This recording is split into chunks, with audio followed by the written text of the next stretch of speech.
Right now, we're tracking a news alert out of Hillsborough County where a sinkhole opened Monday morning in Seffner. Now, this sinkhole has a deadly history, swallowing a home and a man in 2013, then reopening in 2015. 10 Tampa Bay's Eric Glasser is at the scene of this sinkhole where there's talk of the next steps. Eric. Hey, Courtney. Well, engineers and workers, they have been out here on the scene, as you said, since early this morning, taking a look at what they could see about the hole. Fortunately, they say this now 12-foot sinkhole does not appear to have grown overnight. Now, that said, they did, as you said, go through the neighborhood, taking a look at the surrounding area. They determined that it is also still safe and stable. But that has been of limited comfort to some of the neighbors who say this brings back bad memories. In 2013, as you said, a man by the name of Jeffrey Bush died here when a portion of a house that used to sit on this property was swallowed by that same sinkhole. 3 houses were condemned and demolished, but 2 years later, the sinkhole reopened in 2015. Now, according to county workers, the sinkhole has been previously repaired using a method that's designed to minimize danger to surrounding areas by containing any future reopenings to the same spot and preventing it from expanding. And looking at it now, Hillsborough Code Enforcement says that technique worked as planned.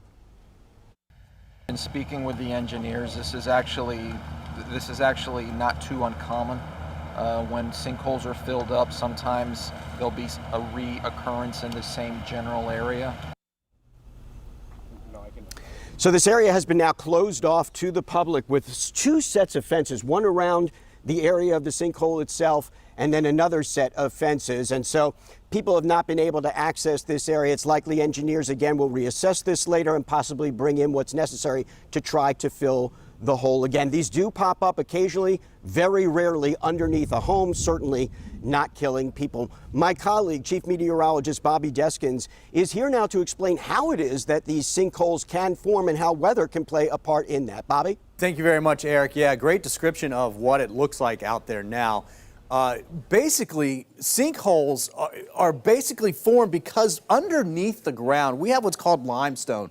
And limestone is like Swiss cheese. There's a lot of water in there. We're walking around on sand on top of clay.